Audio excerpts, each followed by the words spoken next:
What's going on, YouTube? It's your boy, Cam ATL, and welcome back to another DFS video with your boy. Drop a like down below because I already know you're gonna love it. Subscribe to the channel if you haven't already. Comment anything in the comment section and enter your name into the $50 giveaway I do every single week on this channel. Today, here's how things are gonna go today.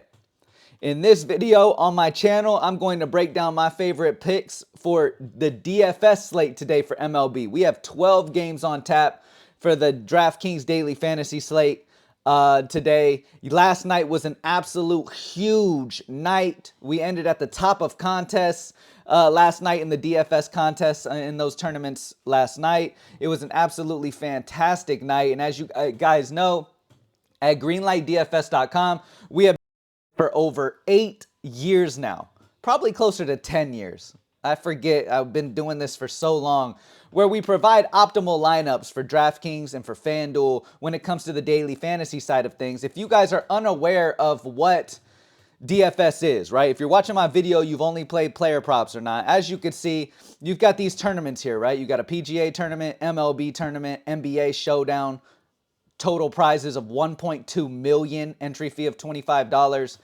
So what these are is, for example, with MLB, right?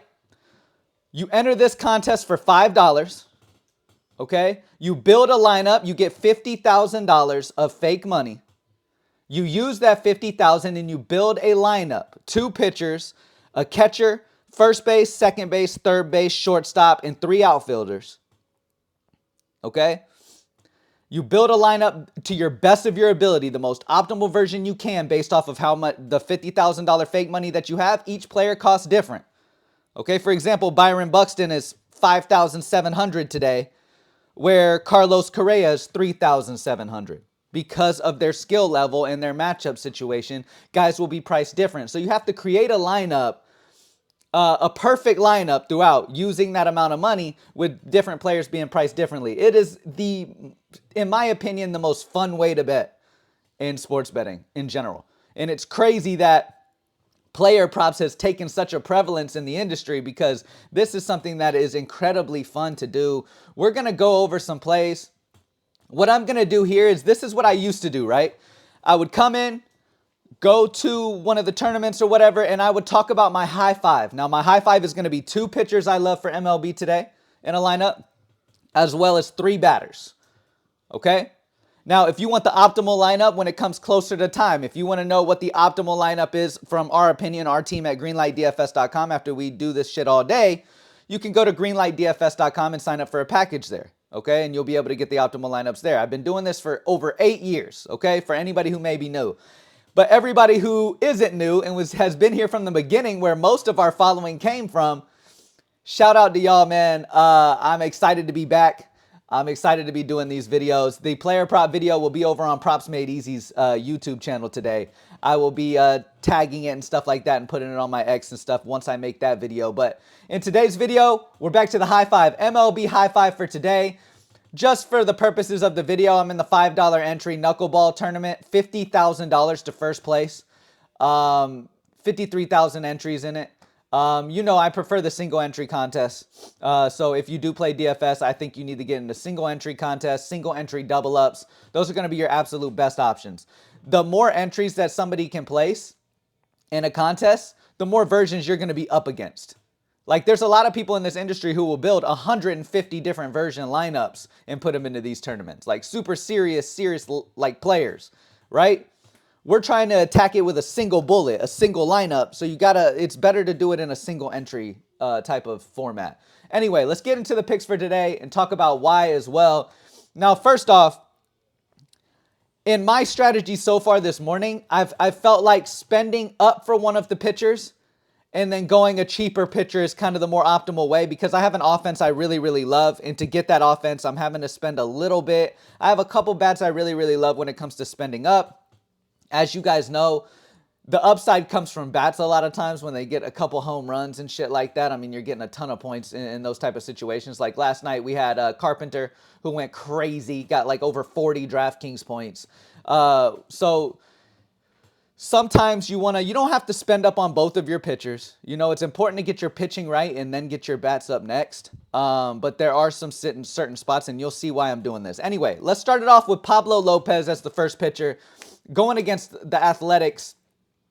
This situation for Pablo Lopez is a solid one for me. I just feel real confident and safe with Pablo Lopez in this matchup, solely because Oakland recently has been striking out over 27% of the time versus righties. Pablo Lopez has a 29% K rate versus righties and a 22% K rate versus lefties.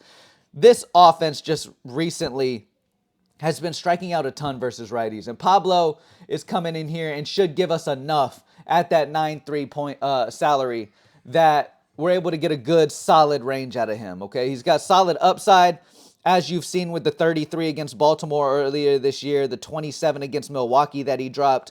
I mean, he could put up some decent performances here. And in this matchup where Minnesota, he's expected to get a lot of run support as well, because Minnesota, who I'm about to talk about, and when it comes to the bats too, is my favorite offense of the day. That should come as no surprise. They're a top team total. They're definitely an offense I want to target today, and they have some really good prices within their lineup as well. So where you're really going to want to get different today is some of those other bats mixed in with those Minnesota bats. But nonetheless, I want some Minnesota. Minnesota's the best offensive stack that you can go with today. So yeah, so Pablo Lopez should get the W as well, should get the win bonus. Really like that spot for him. Another spot that's really interesting to me today is going to be Kikuchi. Kikuchi against Boston. Speaking of a team that's been struggling a lot versus that handed pitcher, Boston recently has over a 28% K rate versus lefties. They have been striking out at a incredibly high rate versus lefties lately. Kikuchi has over a 27% strikeout rate versus lefties, a 25% versus righties. So Kikuchi has an elite strikeout rate going up against a team that has been striking out a ton versus lefties. Kikuchi is in a solid spot here in this matchup against Boston. Now, will he get the win? Who knows? But at 6.7 at that price, it opens some things up for us with a guy with a significant K rate. It's just a solid spot for me, and that's kind of where I've liked today. Now, the only thing I don't love is both of my pitchers are on the road. You know, a lot of times I do favor pitchers at home a little bit over pitchers away. But nonetheless, I just really like the matchup for both of these guys. I like the spot for both these guys. And just starting the day, you know, this is our first look at the slate. Starting the day, I've really come to landing on these two a good bit of time so far this morning. All right? All right, let's talk about hitters. Let's go to the outfield first off, and let's talk Byron Buxton.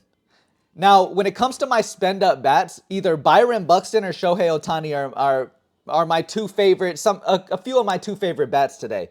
I'm going Byron Buxton because his price is 5.7 compared to Ohtani at 6.4. Could you play both of these guys? Absolutely, if you do some, you know, strategizing throughout the rest of that lineup. Because, I mean, you can't just go all top bats because you won't have the money to do that. You can't just go Judge, Ohtani, Acuna, Carroll, Schwarber, because you just won't have the money to be able to do that. As you can see, after we put Pablo in and Kikuchi in and Buxton, we have $4,000 remaining per player, remaining salary of $28,300. So we need to make it as optimal as we can with what we have available. With that being said, outside of Buxton, with the righty-lefty matchup against Lopez today for the Athletics, I really like Carlos Correa. Now, I made the comment about loving this Minnesota offense, and I feel like it's just criminal getting Correa in a righty-lefty matchup at 3.7. Like I talked about it a second ago, it's like, dude, not only is Minnesota the best offense, but some of these dudes are just priced way too cheap. Plain and simple, way too cheap for some of these dudes. All right, so Carlos Correa at 3.7 as a part of my Minnesota stack that I absolutely love. I mean, I feel like he's a lock piece. Like, when it comes to locks today, I think Correa may be a lock piece. He's under 4K in my favorite stack. So I really like the spot for Carlos Correa today. And then last but not least, another guy in the outfield. I want to go Parker Meadows. Parker Meadows has a solid situation in this matchup as well with the lefty-righty matchup. He should be leading off. He started his season. I mean, his first game of the season was last night. He had 4 at-bats. He ended up with 2 hits, one of which was a triple. Another was a double. He stole a base. And that's the thing that we love about Parker Meadows is not only can he hit the ball well, but he also, once he gets on the bags, he's got that stolen base potential. And that stolen base potential is big as well because you get a good bit of points for a stolen base. So you don't just want to target guys who will hit home runs. You also want to target positions where a guy could steal bases as well. And Parker Meadows is a guy who could swipe a bag or two. You feel what I'm saying? And at 3.7, a guy who not only hits the ball well, but is a danger on the bags the way Parker Meadows is at 3.7, he's a fantastic option. We got him at 3.7 in our lineup last night. And his price did not change at all in a plus matchup against lefty-righty against Smith today. So I have to go right back to the well on Meadows. So that is our high five for the day. We have Pablo Lopez and Kikuchi as our two pitchers. Carlos Correa, Buxton, and Parker Meadows as the three bats to go along with that. And as always, we made it work, having plenty remaining salary, $4,180 remaining salary for the rest of these positions, $20,900 remaining salary overall for the lineup. Again, in DFS, you want to build the most optimal lineup you can based off of matchups and all the data you have available to you, which is what I do all day. I sit and analyze these matchups all day, all the way down to batted ball information and what pitcher this pitcher throws based off, does that hitter hit that pitch well, and all those different things, man. I've really become a nerd, you know what I mean? Like, it is what it is. But there's a reason why. Last season, we won a member $90,000 in a single night, getting, like, I believe we ended up getting second place in one of the tournaments, winning a member $90,000 in a single night. We do that due to just grinding and locking in on this type of shit. So anyway, thank y'all for joining me as always, man. Let's have a great night tonight. And again, the player prop video with propsmadeeasy.com will be put over on their YouTube channel at propsmadeeasy's YouTube channel. All right. Thank y'all for joining me as always, and I'll see you on the next one. Peace.